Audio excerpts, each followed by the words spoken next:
Welcome to all Strut No Fret one-shots. I've got a restoration comedy for you today, William Congreve's The Old Bachelor, and you know the deal. I get one shot to tell you the plot, no cuts, no edits. To kickstart me, and I may live to regret this, I have a shot of Stone's green ginger wine because it seemed like the kind of thing that a crusty old periwigged gentleman in London would drink.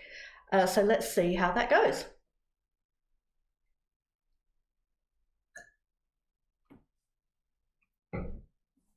The Old Bachelor was William Congreve's first play.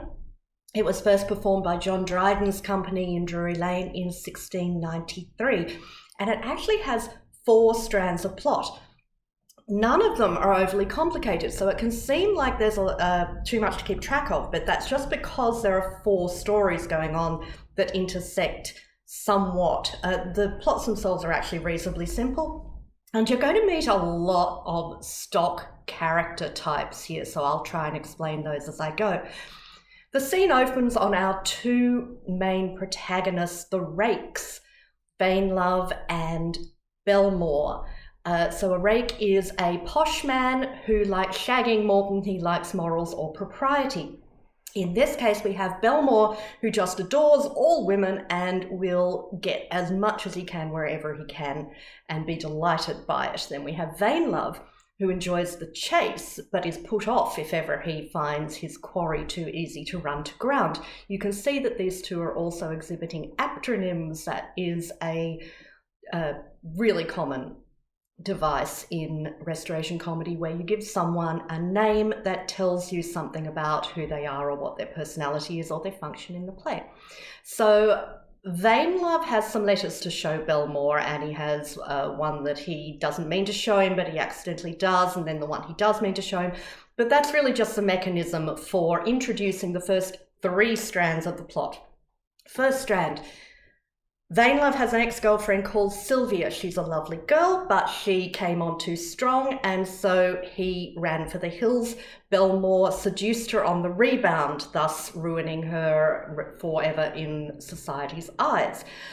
She's writing Vainlove letters complaining about how he's deserted her, but she confessed to Belmore that her heart is still with him. Second strand, and also the old bachelor of the title, a chap called Hartwell. These 2 suspect that although he doesn't know about the liaison with either of Vainlove or Belmore, he is now in love with Sylvia. So that's key. Second strand of the plot, this is the letter he does want to show Belmore, is that Vainlove has also been courting a married lady by the name of Letitia, who is married to a Puritan banker.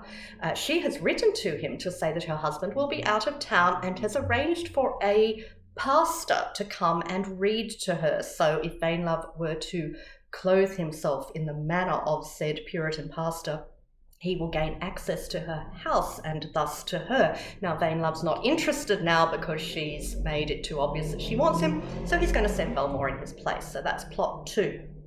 Plot 3 is that the 2 of them are in fact courting 2 perfectly nice, lovely, respectable, posh girls called Araminta, that's Vainlove's girl, and Belinda is Belmore's.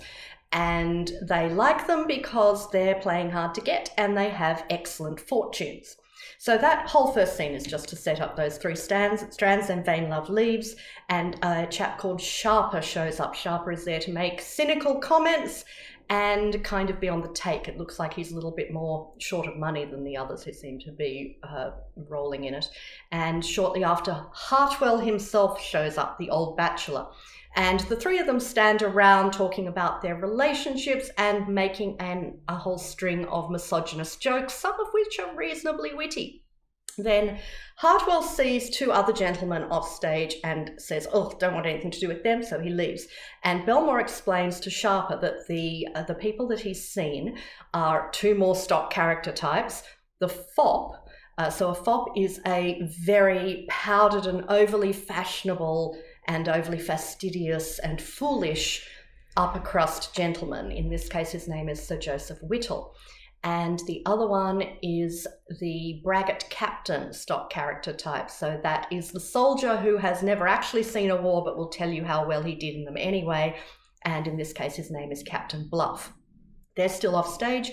Belmore describes how in the previous night he actually saved them in the dark from being mugged, and although they know they were rescued, they don't know by whom. So he says to Sharper, well, yeah, I can hand them over to you if you want to make something of that. So Belmore leaves, Sir Joseph arrives. Sharper, by pretending to be in despair over having lost something, persuades Sir Joseph that he was the one who saved him the night before, and that in doing so he dropped a bill worth £100, and Sir Joseph tops him up with the bill, and then so he's made £100 for nothing from him. Then Captain Bluff turns up. It's going to look like nothing happens in a lot of the scenes here, but that's because most of these scenes are not really plot, they're not activity based. They're gag-based, so they consist mainly of people trading witticisms back and forth or having jokes at each other's expense. So Bluff turns up and Sharper mocks them without either of them realising that's what he's doing, and they all go off for a drink together. Then we switch scene to Araminta and Belinda's apartment, and Belmore and Vainlove turn up and they have a perfectly amicable courting scene. This is just so we meet the girls and we see how that relationship works between the girls and the boys there, and it mainly involves making very dry comments about the nonsense of love and relationships with each other. And that's all that happens in that scene. And then on the way out, Vainlove and Belmore see Hartwell struggling with himself at Sylvia's door and eventually deciding to face the odds and go into Sylvia's apartment. So they laugh at him for that. Then we cut to Sylvia's apartment, and Sylvia and her maid Lucy talk about the fact that Sylvia is still hoping Vainlove's going to show up, and Lucy says, that ship has sailed, honey. You're not going to see anything but his rudder from now on. And you should concentrate on wooing Hartwell and getting him to marry you, because you really need someone at this stage to actually put a ring on it, or you are scuttled. And so she decides. That's all that happens in that scene. Sylvia says, you're right, I'm going to have to deal with this. I have no idea how to dissemble in love. I'm so used to saying what I feel and being honest, but I'm just going to have to learn how to do it. So she decides that. Then we switch to outside and we see Hartwell going in. And then Lucy also suggests that she can get back at Vainlove by writing a letter that will appear to be a favourable come-on letter from Araminta, thus putting Vainlove off her and ruining their relationship. So we cut to outside again, and we see Lucy meets a nominally Vainlove serving man, Setter, called Setter because he sets people up, so it doesn't really matter whose servant he is. The point is he's everybody's pimp. So Lucy and Setter used to have a thing, so she rekindles that she flirts with him a bit in order to find out where Vainlove's going to be so she can slip the fake letter to him.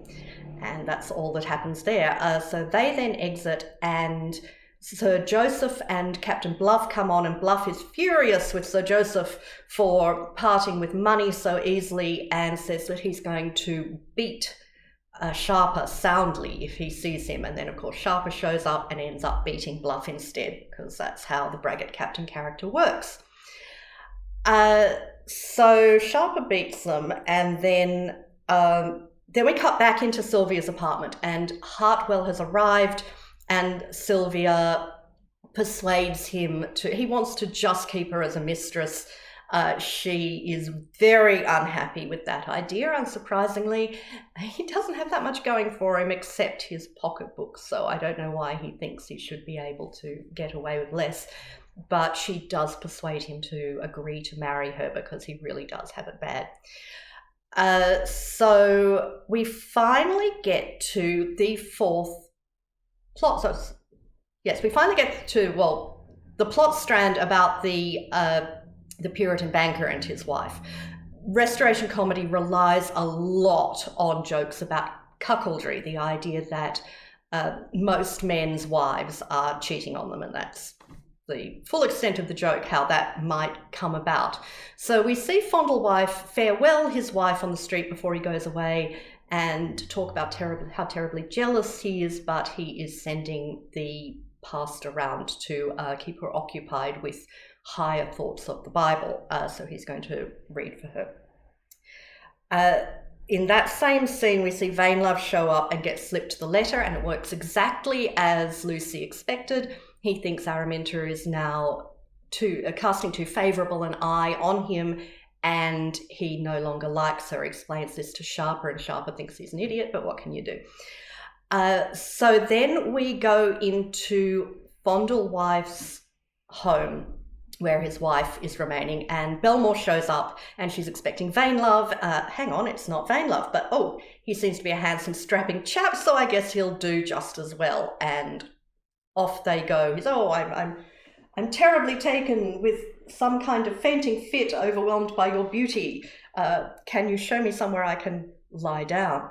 And so, yeah, off they go there. Now we get to a more complicated but important central scene, St. James Park, which is where posh folks go to walk around, take their exercise, and see and be seen. And you need to know something that we don't understand anymore about the period, which is how ladies used masks. Women in this period would wear masks if they were in public, either to shelter their complexion from the sun and wind, or officially to not be there. Now, it doesn't mean this sort of mask. It's not fancy decorated carnival masks. They're just very plain velvet that covered the top side of the face. And the rules of etiquette surrounding the mask are that even if you obviously know this person, even if you've known her your whole life, if she's wearing the mask, she's not there and you don't know her. It's incredibly rude to come up and talk to a woman who's in her mask, because she's technically speaking, and for purposes of propriety, anonymous. So Belinda and Araminta are there at the park in their masks, and Sir Joseph and Captain Bluff recognise that they're very eligible, rich young women that they have been introduced to, and make the catastrophic social blunder of going up and talking to them. And the girls are just horrified, but the only way they can see out of being plagued by these two is to unmask and therefore allow Vainlove and Sharper, who are also there, to come up and talk to them. And so this is what they do, and Vainlove and Sharper get rid of the dopes and then take the girls for a walk. Belinda takes Sharper off for a walk, thinking that Araminta would want to have some time with Vainlove, but of course Vainlove's in a mood, and they quarrel because she doesn't understand why he's being so snippy with her. Then we cut back to Belmore, who's having a delightful time in Fondlewife's house, but oh no, Fondlewife is a banker, and he is the banker who keeps Sir Joseph's money, and so he's actually turned up with Sir Joseph because Sir Joseph needs more money in cash because he gave it all away to Sharper. So this is where we get the classic farce bit, and it doesn't hurt to know a little bit about genre here. We're not just talking general comedy. This portion of the play is farce. You know it's farce because there's lots of running in and out of doors, and it's very much based on Belmore and Letitia trying to, first of all, hide Belmore and then talk themselves out of it. So first of all, Letitia, when her husband leaves the room, hopes to distract him, but she hurls herself at Sir Joseph, poor Sir Joseph, and says, "Oh no, unhand me, sir, you wretch!" And of course, Fondlewife runs back in and she's like, "Oh, he came at me." And Sir Joseph's completely bewildered by this and beats a hasty retreat. But then, unfortunately, Fondlewife does find Belmore, but Letitia and Belmore just run rings round him and manage to talk themselves out of the situation so well. And you can really stage this whole scene with finding how many different ways you can get Belmore and Letitia to make out anytime that Fondlewife is not looking. And by the end of the scene, Fauntleroy is convinced of the devotion of his wife, and Belmore has persuaded him that he turned up in the hopes of seducing his wife, but didn't have a hope because she was so devoted to her husband. And off he goes, and they're happy. Now, as Belmore leaves, remember, still in his Puritan minister costume, Lucy meets him and tells him that, well, she mistakes him for a pastor because she's looking for one to marry Hartwell to Sylvia. Now, Belmore says, I can't have Hartwell marry a whore. Yes, he says that. He's the guy who actually seduced her, but he says he doesn't want his friend to marry her now. So he persuades Lucy to let him fake marry, in disguise, fake marry Sylvia to Hartwell on the promise that he will then get them both better quality husbands that will suit them better than Hartwell would. So they pop off stage to do that. Now, then we have Belmore and Vainlove come back on and meet up with Belinda and Araminta again. Vainlove has figured out that the letter was a fake, and he's grovelling back to Araminta. They managed to secure a favoured eye from these two ladies, and they all agree to marry while still making non-stop jokes about how much marriage sucks and how no one would want to do it, because it's really just a witty prologue, which is the courtship and preceding a very dull play. But they decide they're going to marry. And then Sharper and Setter do some arranging whereby with Belmore, because Belmore's the one who's the grandmaster here of the schemes. His idea is they persuade that, Sharper persuades Sir Joseph and Captain Bluff that Araminta and Belinda actually were delighted by them in the park yesterday, and they are just utterly smitten with them and would like to marry. And of course, they know what tremendous fortunes these ladies have, so they're right up for that. So while Setter's getting a real priest, Sharper leads off Sir Joseph and Bluff and secretly marries them to, it's actually Sylvia and Lucy in masks, and that all happens off stage. When they come back on stage,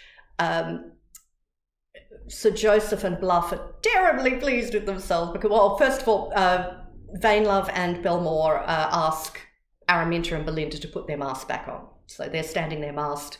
Vainlove and Belmore are standing there out of their disguises at this point. And Sir Joseph and Bluff come on and say, sorry chaps, we've just married your girlfriend. Don't be too disappointed. And the boys, of course, say, no, we're not disappointed at all, because it's actually these ladies that you married. And Sylvia and Lucy come on and unmask. And the Captain Bluff and Sir Joseph actually take it pretty well, because, I mean, they're lovely young girls, aren't they? And so Sir Joseph says, who is this woman? And Vainlove says, well, she's a very fine lady and as good a lady as you could hope to have. And he says, well, yes, thanks to my knighthood, she's a lady now. And she says, well, the worst of me is that I am your wife. So they look as if they're going to manage okay with that, and the same with Bluff and Lucy. Hartwell, meanwhile, is immensely relieved, because the other charming thing that Sharper's done is reveal to him that his wife has been previously enamoured. And so Hartwell now is convinced that all women are whores, and he never wants to marry. So he's delighted to hear that it was actually a fake wedding that he underwent, and happy to palm Sylvia off on Sir Joseph. So in the end, all those who wish to be married are married. Those who don't wish to be married are not. And the Puritan is well and truly cuckolded, and that's what counts as a happy ending in Restoration comedy. Thank you, William Congreve.